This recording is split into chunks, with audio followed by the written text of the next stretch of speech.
Welcome to an Internet Explorer's bonus episode. I think we might have briefly mentioned the picture you see on screen if you're watching. If not, and you're listening, it's like Avengers Civil War image, but it's filled with a bunch of annoying internet people. Uh,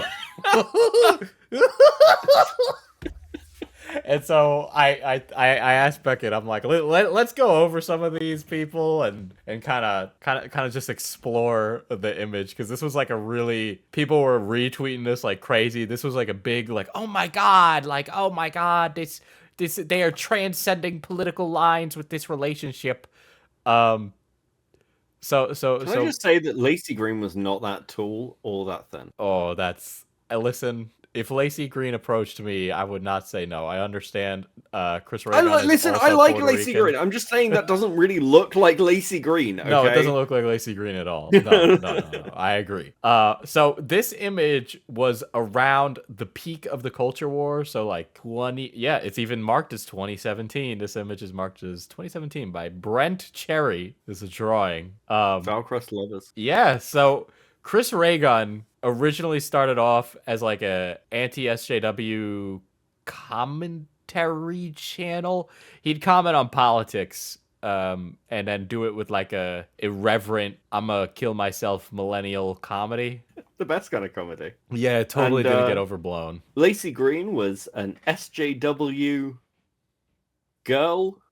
She She did a lot of sex positive content, and kind of just talked a lot about consent. But was kind of interesting because she had like obviously her like Twitter run-ins, but she kind of seemed to hit a point where she was like much more prepared to talk to the skeptic side around late 2016, early 2017. Yeah, her whole thing was like she was trying to like make consent sexy and have discussions about sex. I'm almost certain she did talks and speeches at even schools about sex positive stuff and yeah, she was. To be fair to Lacey, I think she was actually one of the good.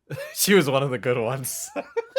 She was the only good one. Okay. Yeah, she was definitely one of the people who would be willing to have discussions across political lines. And you know, during the time of 2017, the political lines were drawn pretty heavily. You know what I'm noticing? This is like the watershed moment on the internet. This is like a moment when everything changed, like 2016, 2017. I hate to be that guy because I always joke about it when games journalists say it, but Gamergate was really a really big turning point for the internet. Oh God, yeah. It wasn't worth it. Yeah, the world became worse. Somehow, I don't know how it relates, but if you look at like the things people say, they say Gamergate is the reason like Donald Trump got into office and shit. It's really like insane. I mean that's unironically. I mean, it's kind of there's kind of true to it. Yeah, there's a truth. Yeah, there is a truth to it. There's actually like a fair few academics have written about it.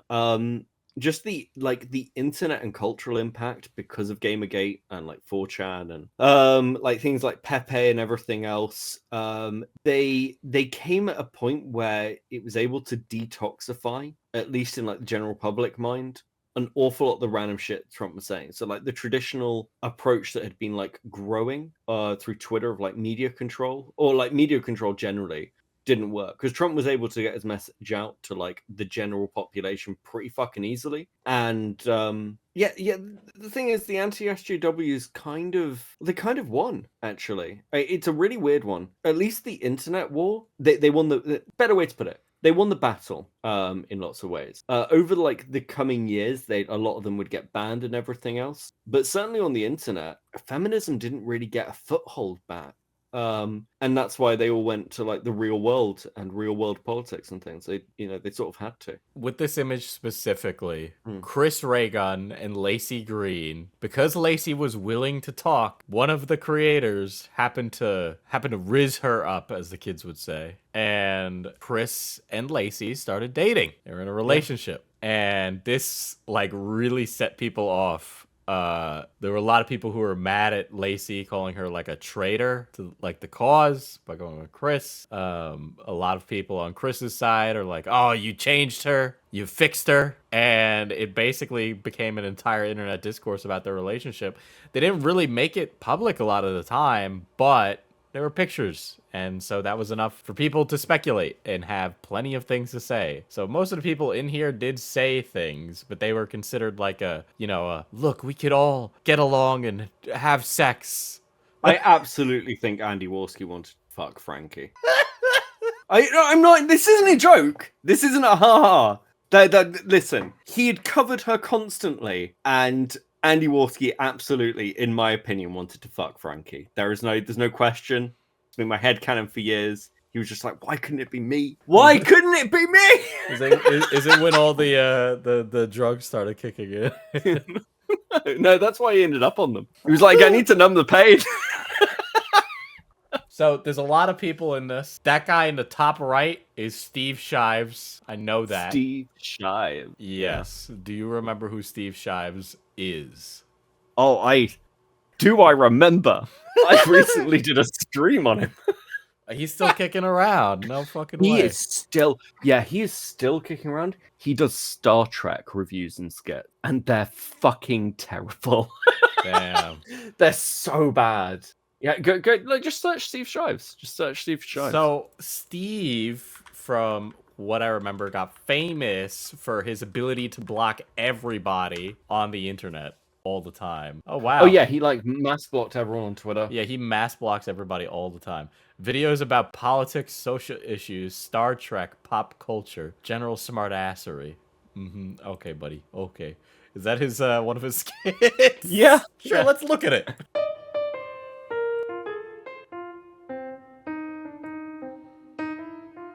My name is Richard Tuckman, Esquire. I'm a Starfleet officer and I'm an attorney. I graduated from Starfleet Academy in San Francisco. I earned my law degree from Innis University Law School on Proxima Centauri B, and for the last 19 years I've served in Starfleet's Judge Advocate. You know, we just did the Ricada episode. I wonder when this guy's gonna start doing coke.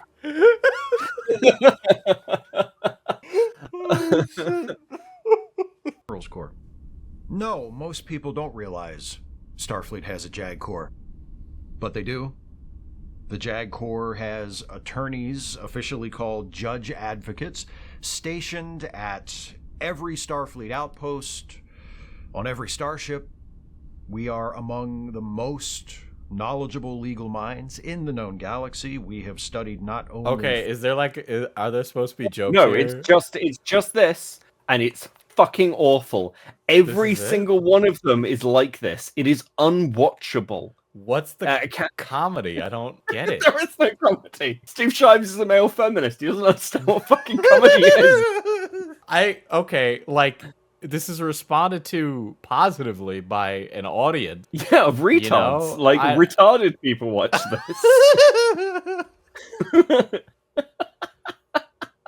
People are like, this is gold. No, it's boring. This is boring. I am a Star Trek fan. I am a massive Star Trek fan, actually. And there you go. There's my secret. It's not furries.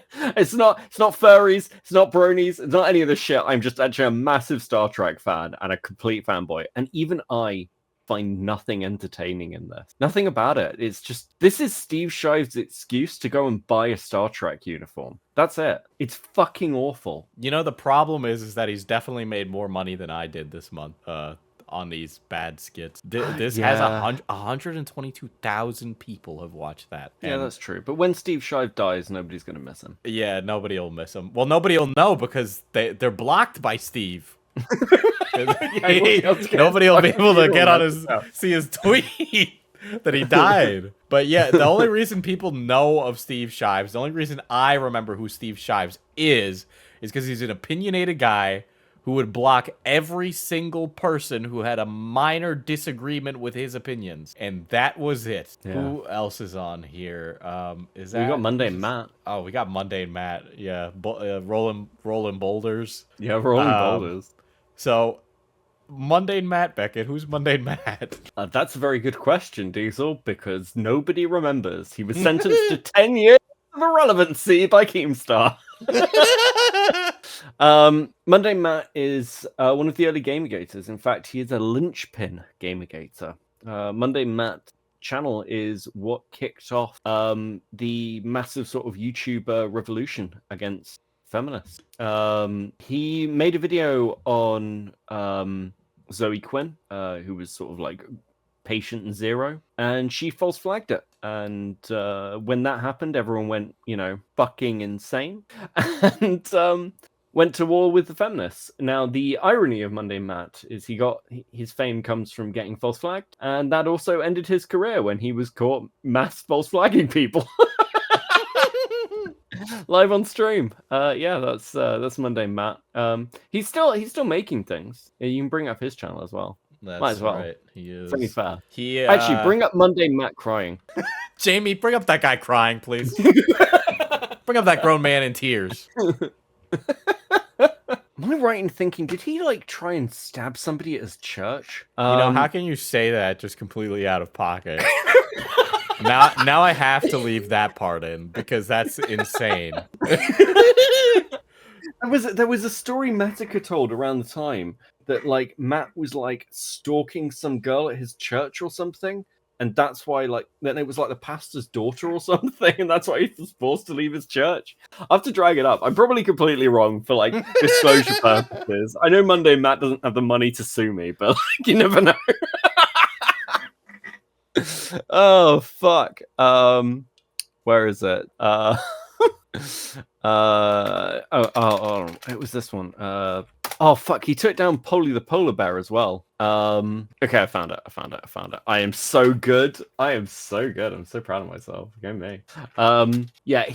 So an important thing before we watch this one that I've sent you is also Mundane Matt had a video with a sock puppet, like a little hand puppet thing that was a polar bear called Polly the polar bear. And each video, Polly would explain a new word of the day to the boys and girls. It was like an educational piece. Can you guess what word Polly the polar bear explained, Diesel? What? It was the M word, Diesel. No! Why? That's, first of all, polar bears are white, so they don't get the pass. They don't get the pass, that's true. But more importantly, Mundane Matt is white. Can I find the video? Can we play the video if I find the video? Fuck. I think I found it. Oh, fuck, I found it. Okay. So does he play say this one the first, N-word? then we'll play. Yes, he does. Of course he does. No! Okay, I'll edit it out. Don't worry. I'll bleep it or whatever. Oh, God. Hey kids, it's me, Polly the polar bear, and I'm here to tell you a random word of the day. Whoa! My word today is... Whoa! Polly! We had a war about this! Oh. All right, let's listen to the N-word now. Oh, this is a remix.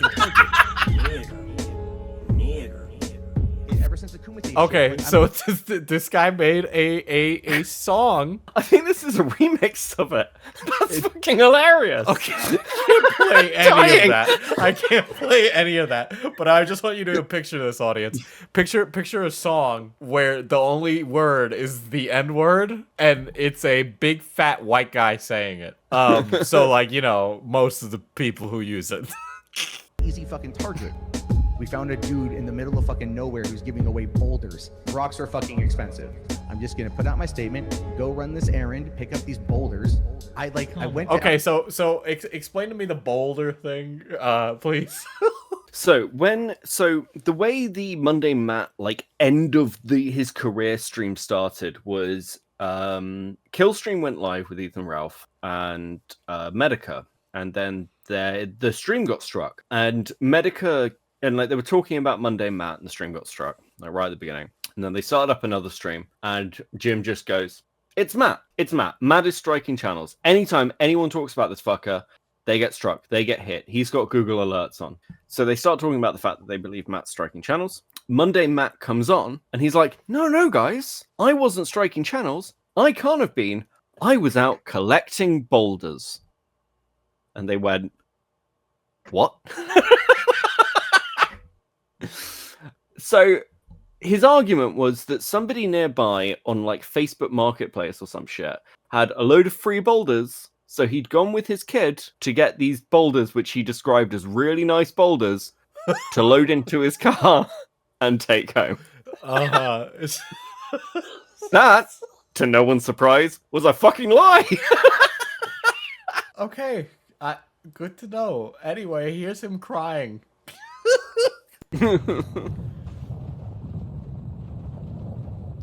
Hey, what's going on, everyone? My name is Mundane Matt, here with something I've been waiting for a very, very, very, very, very long time to get.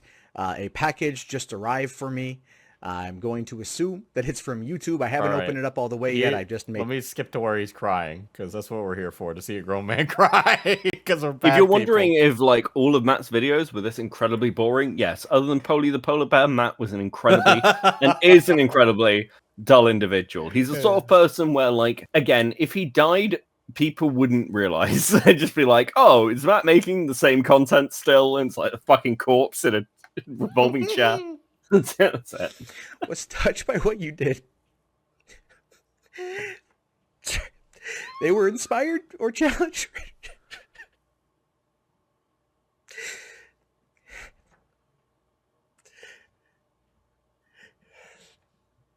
Oh man, it's not worth it. Why are you crying over a silver play button?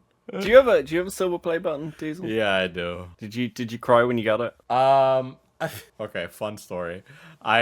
So I got it, and I went up to my kitchen to show my parents, and neither of them could give a fuck. And I was like really excited and emotional, and the only thing my dad said to me was, "Don't put it on the wall; it'll ruin the paint." And to this day, I don't have it on the wall. I don't even know where it is. I think I lost it. Oh wow! I mean, let's be fair. There's a stream with Destiny talking to Turkey Tom, and Destiny says, "Hey, so did you realize that when you were at university and you like had 100,000 subscribers, you were already more successful than most of your peers were ever going to be?" And I saw that clip, and I can't remember what Tom said, but all I could think was, "Oh fuck! If I was at university and the most successful person in our class was someone who got 100,000 subscribers on YouTube, I would ask for my money back for my degree and then kill myself." This degree was fucking worthless. I had an experience like that where you know when you're like in university. I don't know if they do this in English university, but American universities got to be like babysitting young adults.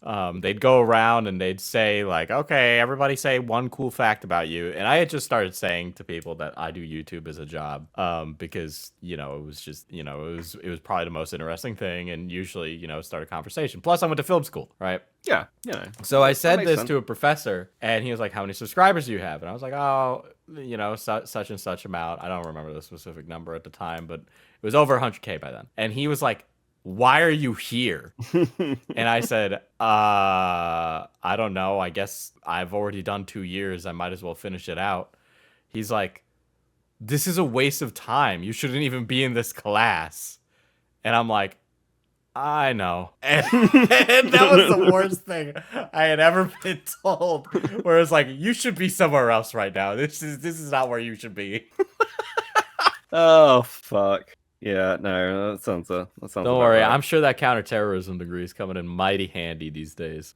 Well, yeah, I have like a real job. So yeah, it's doing well. Thanks, buddy. Fuck you. I have the kind of job where if I go into a bank and ask for a loan, they respond positively to me. How does that feel? Yeah, well, you see, I live in America, okay? You have one of those fake countries with fake loans and fake presidents. Do you want to know how much my job, if I moved over to the US and did an equivalent job in the US, because I happen to have been looking this up. Do you know how much I get paid in the US? I would assume a lot. So it's like 110 grand. What? Yeah, 110k is like the equivalent position to where I am now, which does make me question why I'm not working in the US.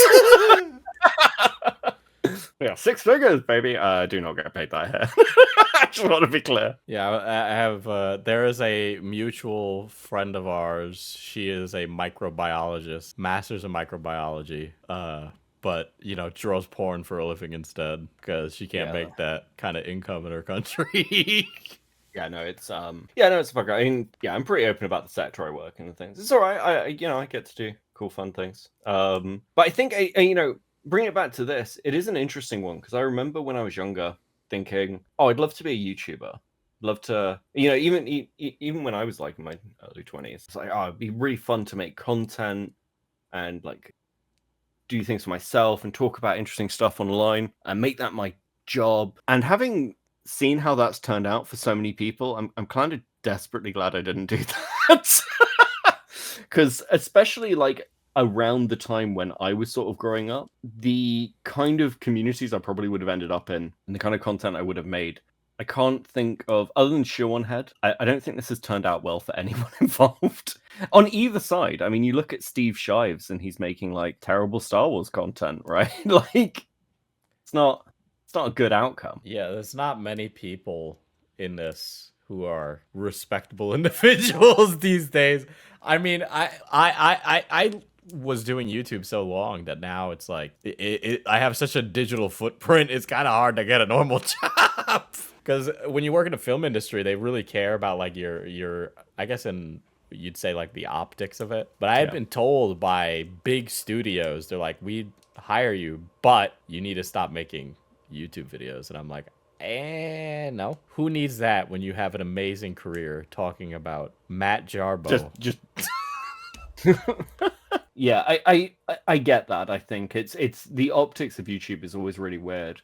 Speaking of the optics of YouTube, should we talk about Sargon of Akkad? Man, that's actually a really good one because part of the reason he does not serve in Parliament, right? Well, Parliament, right? Or I don't know. So he ran for UKIP, which is the European Parliament. He ran as an MEP, and he got torn apart. But following the theme, I believe this is a video of Sargon saying the M-word. No. Well, he said a lot. Sargon said a lot of things during his time running. But let's just listen to him say that. Wow, that's a crazy quote right there. Oh. See, look, this is what I mean about the chat. I just can't be bothered to deal with people who treat me like this. It's really annoying. Like, you are acting like a bunch of niggers, just so you know. You act like white niggers. Exactly how you describe black people acting is the impression I get dealing with the alt-right. Oh, fuck. Okay, why? I need to... What do you mean, why? He was making a comparison. That's why. Why wouldn't you say that? That's a completely sane thing to say. Now, one famous thing about Sargon is he made a joke towards an MP called Jess Phillip, where he said, and I quote, "I wouldn't even rape her." Has been much quoted and did come up during his election campaign.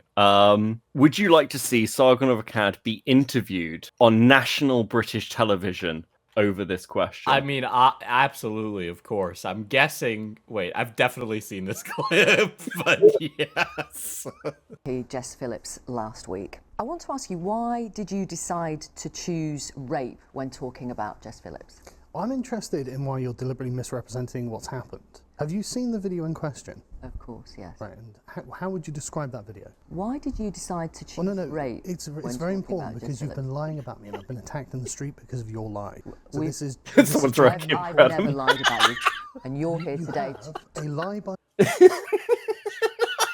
He's trying to debate, bro, on national television.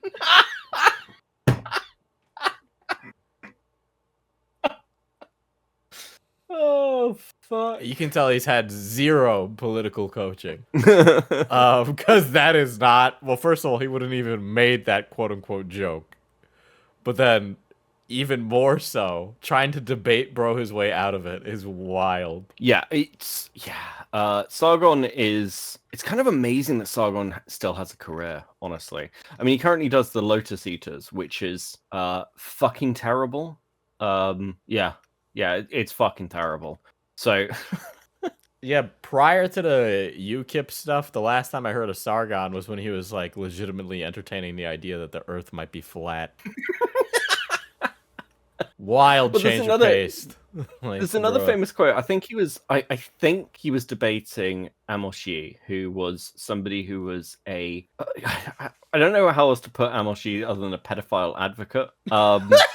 And people thought it was a meme. It turns out, I mean, he did go to prison for like possession of child porn, I believe. It was either possession of child porn or actually trying to solicit a minor. I can't remember which. But during that conversation, Sargon said, "I guess it depends on the child," when referring to age of consent or something along those lines, which has sort of been memed on. I don't even know what he, sometimes people like put their foot in their mouth and say the wrong thing. Like, I can't even intuit what he originally meant to say other than like, what if it was an 18-year-old minor type of argument.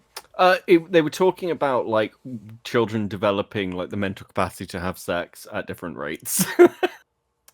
Well, you know what's funny? I can remember more people from the skeptic side than I can from the social justice side.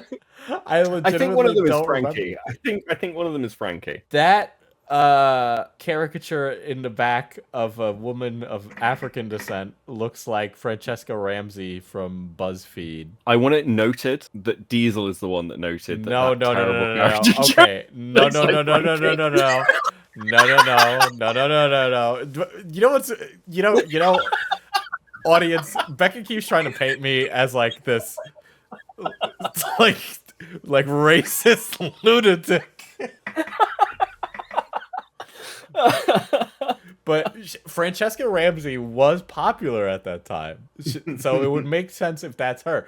Listen, it's not like there's many people of color depicted in here, and the only ones depicted in here are the ones on the very unflattering side of this image, which does no favors for the skeptics in this case. Actually, you know what's funny? What is that? Is that Andy Worski? That is Andy Worski. So that's Asian Andy. Chris Andy and Chris Worski. Next to them, I believe that is Jeff Holiday. That is Jeff Holiday. I just want to point out that Chris looks like a racist Asian caricature as well. So. Oh fuck! Jesus Christ! Is that? Oh, that's Armored Skeptic and Shoe on Head at the back. Yes, that is Armored Skeptic and Shoe on Head. Unironically, there's nobody from the skeptic side that is doing like amazing right now. Honestly, Repsion could have his own episode. He's in the bottom left-hand corner. He was a lot more well put together back then. Repsion, if you don't know, was this YouTuber who made his career basically covering a character known as Onision, who is a lolcow that has a large series of videos about him.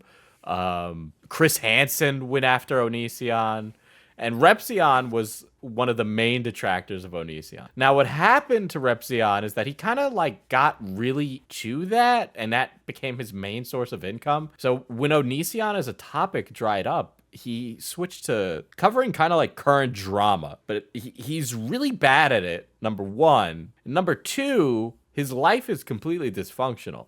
He's again, this seems to be a trait with the YouTubers where they're really big spenders on like consumer goods. So he'll buy, I mean, lots and lots of Star Wars merchandise. He owns a lot of it. And he ended up having to sell a bunch of it because of his ongoing lawsuits with Onision.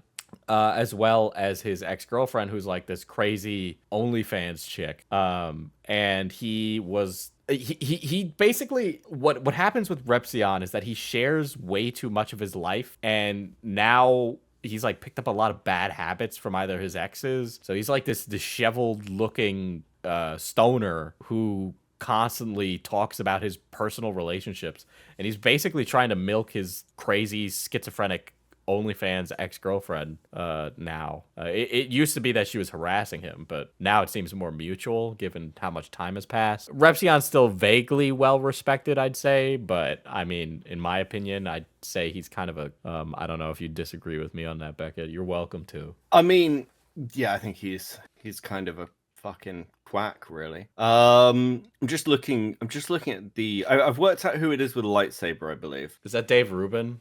It's Dave Rubin. How the mighty have fallen. Oh god. Do you remember when he was like viewed as the reasonable voice because he was like a gay guy who was on TYT? Yeah. His whole thing was that he was like okay, the angle would be they're traditional liberals, which means that they like believe in gay marriage, but they're like conservative basically. I don't know if that's a reductive way to put it, but that is not how Dave Rubin would probably describe himself these days. Actually, he might describe himself that way for marketing purposes, but that is not the reality of what happens. But he is also, I mean, he is seen as kind of like somebody that's just another grifter in the sea of them. I mean, he runs, what is it? Is it a talk show now? Yeah, I mean, it always was. I haven't really seen much from him, though I believe he was involved in the terrible Twitter sitcom thing that came out. Oh, yes. There was a Twitter sitcom that came out recently called The New Norm, and I believe he is one of the people involved in that. The New Norm is basically making fun of, like, look at all these non-binaries in my yard. That's basically the show. Yeah. Let's see. Who else is here? Is that Milo? Because he had white hair at the time. No, because that says I beat SJW-ish. That's like one letter off of Jewish. So like, who the fuck is that? I believe. Give me a second. It is one of two people. I'm not sure. It's not. I'm gonna look this up quickly. Is that Ian Miles Chong? No fucking way. What a nice picture of him compared to how he really looks. It's Ian Miles Chong, isn't it? Jesus. Oh man, that is not like him at all. Why does his Asian representation look better than Chris Horsey? Because he'd swat you if you like fucked with his image. Ian is a guy pretending to be an American who lives in Malaysia and talks about American politics as if he has any voice like here. 3 times that he's going to be executed by the Malaysian government in the last year and a half. Why is it that they keep saying he's going to be executed? People keep making that rumor. Better question, why haven't they done it? Let's see. There is that's not Brittany Venti. That's Blair White. That's Blair White. Yeah. Yep. She was also seen as like one of the, reasonable, because she is trans. Will tell people that she's trans. But she's more right-leaning. That was her whole, like, angle. She's still around. I think she's still doing the same thing. Generally, the conversation now is about, like, gender-affirming care for youths or whatever, and whether or not that's okay, and that discussion that goes on the internet. So she's still around. I mean, some of these people are... I don't even know who the football head guy in the background is. That is... Vernacular. Okay, I thought that was his name. What happened to him? I have literally no idea. I had to Google it. I like how we've completely given up on trying to figure out who's on the SJW side, because I don't know. No. I have found. Okay. So one of them is Peter Coffin, who I recognized. I needed to look his name up, but the guy that's bottom right is Peter Coffin. Okay. I could have sworn they were right wing though. So no, they are lefty SJW. And they're known for sort of having a fight with Destiny. They're pretty annoying and fairly soy. Another one, the pink-haired one, I believe, is Zanina Jones. Oh, who the hell is that? Again, I have no fucking idea. Fuck, and then like I care less about. My previous statement stands. We won the culture war. Okay, I've got barely any idea who any of these fucking people are anymore. One of them is Kevin Logan, and I think that is the one swallowing a. I think that's the one swallowing a whole bottle of blue pills. Okay. I think maybe I don't know whether that's Kevin or not, or whether it could be the one smashing his hands on the ground. Fuck it, yeah. yes, if you're wondering, yes, I have just Googled this. So the guy throwing his own shit, I believe that's Benjamin O'Keefe. Who's that? I don't know. God, it's going This is so really well. bad. This is really bad. Well, it's like, okay, I don't know if it's like that side, the skeptic side, won the culture war or whatever, or if it's just like we had blinders on because when I don't know about you, I know me, I didn't look at the other side. I just knew that they were soy and cringe. That guy in the bottom right that has a shirt that says "Got CP links" is like a video essayist YouTuber. He used to use this like box puppet character. I forget his name, but he's like one of those guys who makes 4-hour videos on like oh god, why Thomas the Tank Engine is anti-fascist and stuff. I'm not entirely sure about the CP thing. I don't know where that comes from because it's been such a long time. But if I looked it up, I could probably find out why. But I'm not doing that. I think that I think I know who one of these guys actually is. I think that I think the guy at the back with the gun in his mouth is Captain Andy. Who's Captain Andy? So Captain Andy, Captain Andy is like he did SJW things, but like his probably most well-known shit is fighting with another creator called Teal Deer. They did like some back and forth videos, but yeah, he'd do like debunking with science while having basically no scientific knowledge, no background, none of that, and he just drink beer and like he was kind of like an SJW rip-off of Razor Fist, for lack of a better description. Like, filmed all his videos in black and white. It was fucking terrible. Jesus. We got the Paddington the Bear guy. That seems vaguely familiar. I don't know why. Yeah, I'm trying to work out who that is. This is a disaster. Listen, the first half's really informed, okay? I don't know what you're talking about. It's really funny, like, breaking down this image, because you see Lacey Green is holding a red pill in her hand, which is, like, I love, like, the way that people viewed this time, where it's like, oh, she's actually being radicalized by the other side now. Oh, God.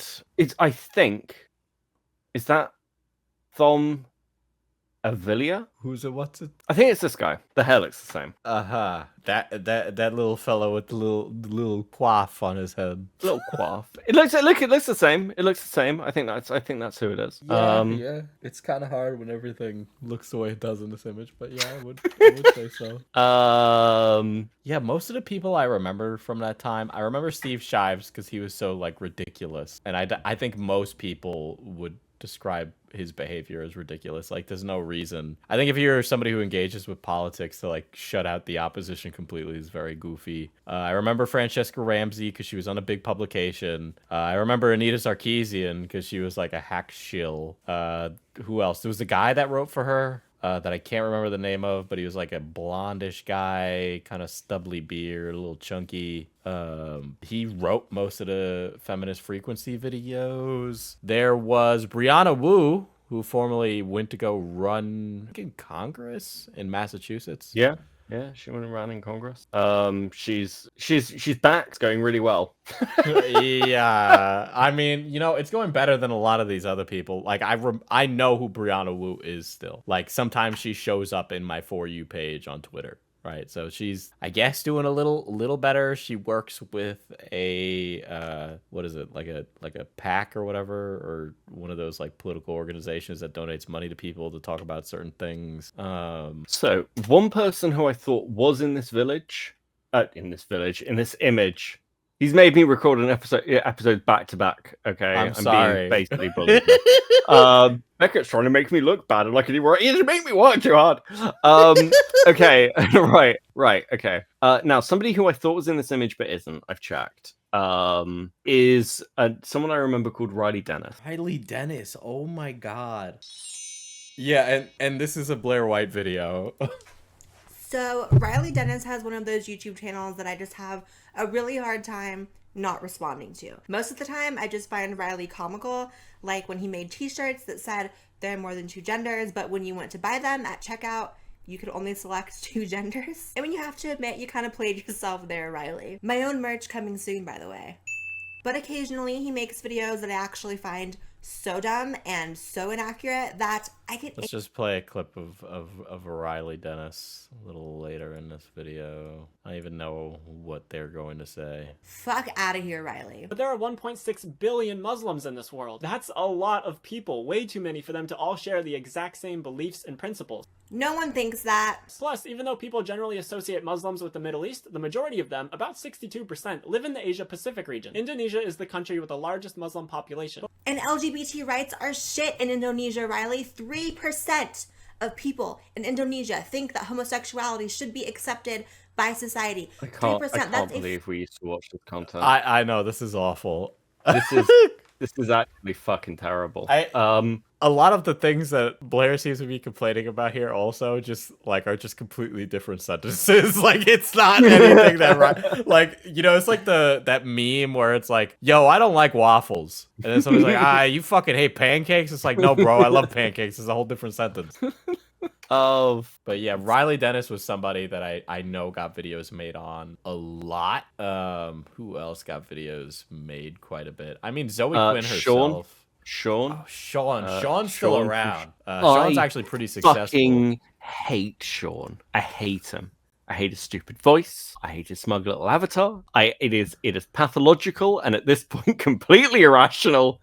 But I fucking hate Sean. I hate him. I hate him completely. I'm like, okay, I don't want people. I think we've definitely covered the gambit of political ideology to say that we're not like extremist on either sides. But the problem is that a lot of the crazy ass people on the internet all happen to have like weird political leanings, so we end up having to discuss these things. Breadtube is really interesting because some of those guys ended up getting super successful, but then also had like stints where they interacted in these like seedy, what they would consider seedy parts of the internet, like H Bomber guy, who's very successful these days, and he was a part of the Medicare forums way back in the day, and he used to be a troll. And he had trolls remorse. Who else was there? Well, H-Bomb is interesting as well because the tactics H-Bomb uses to go after people are exactly the same tactics that people like Metica use. It's one of the reasons he's so successful. In fact, it's the reason he's the most successful because he just basically transplanted the tactics and used them for the left,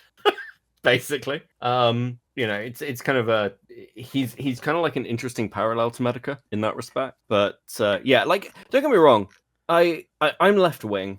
I don't I'm not sat here going, yeah, no, we need to get rid of these filthy commies. I mean, we do, but I wouldn't say that out loud on a podcast. I think there's certain people where, you know, it's an interesting one. Like, the reason I hate Sean is because I remember him from this period, and he was such a condescending prick that I've never been able to listen. Like, I don't know what he's like now. I've got no fucking idea. He could be great, but I've never been able to, full disclosure, it's why I call it, like, irrational and pathological. I cannot listen to the guy without getting just angry about it. I'm just like, I fucking hate you, dude. Like, I wouldn't take water from you in the desert. Like, I would rather die than take your help. It's like if I had to describe both sides, like I would consider myself left wing myself. But you know, the left wing like lunatics that we'll end up covering on this are more like pseudo intellectual, you know, very virtue signally, pompous people who think they're more self-important than they are. So much so that when the chicken comes home to roost, that entire facade crumbles and it turns out they're, you know, very either sheltered or dysfunctional or a criminal. And then on the right-wing side, they're more like a loud, schizophrenic loon who believes that the world is ran by a cabal. And then it comes out and then it all collapses when they. Well, it's interesting. Let's talk about that like briefly then, because I was just doing a quick bit of googling. I was trying to find Teal Deer's channel, and most of it's gone. I've actually emailed back and forth with Teal Deer in the last year or so. I was trying to get some information for some research I was doing. He's for those who know Teal Deer, he's what you expect. He can be a bit abrasive, but he's fairly friendly. Teal Deer was somebody who sort of like did a lot of scientific debunking. So he'd look at things like the Addy like sex like Addy women's Viagra thing, and like pull apart terrible research and go through like sociological studies, because he has like an actual scientific background, so he can do that. One of the things that Teal Deer was involved in was Honey Badger Radio. And Honey Badger Radio is the precursor to Red Pill. Like all the stuff you see with like Andrew Tate, all these like women are whores, you need to just like fucking focus on yourself, and like women will come to you if you make all this shit, all the incel shit. This was like one of the main precursor channels and kind of communities to that, and it was known as MGTOW, which was men going their own way. And Honey Badger Radio was, I cannot stress this enough, full of fucking lunatics. Like they were self-important, self-aggrandizing freak who basically, so on the like feminist side, you had male feminists who sort of white knighted for women and did this weird thing where they were like, I'm a male feminist because women can't take care of themselves and I need to do it because I'm a man. And, you know, like, and doing the whole kind of also creepy thing of, you know, if I'm a nice guy, women will date me because I'm a feminist and I'm safe to be around. On the MGTOW side were some women. And I need to remember the name of the main one, and I can't. It was like a short-haired chick. She was like kind of tired looking. Yeah. Who was like basically doing that, but for men's rights activists, and it was just the fucking weirdest thing. She threatened to sue Metica. Like what? Wild. Yeah. So yeah, like both sides had some pretty intense cringe. It's just, frankly, if I'm completely honest with you, both sides were pretty cringy. The anti-SJWs and the side on the right just had better optics.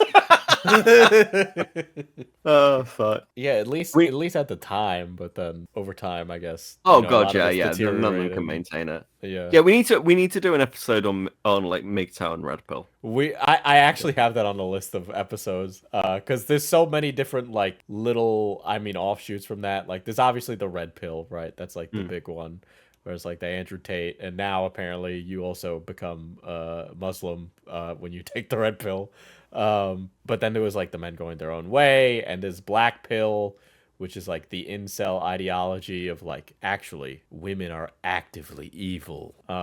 There's a few other ones. They all like relate to like fringe ideologies, which is great. Because some of them are really weird. I was like researching it, and there's contingents of people who believe like restoring absolute monarchy. And I forget what color pill that is, but it's one of them.